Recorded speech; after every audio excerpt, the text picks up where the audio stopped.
Insert the power cord and computer connection cable. Place the earphones under the machine. Open the NEJE software.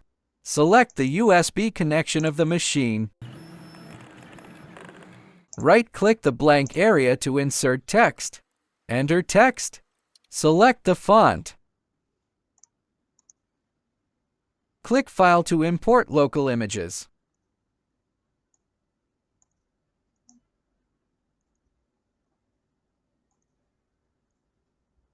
Set the engraving parameters: speed 3000 mm per minute. Power 100%. Line interval is 0.05 mm. Same to image parameters. Click OK to save. Measure the engraving length. Select the lower right border. Adjust the content size.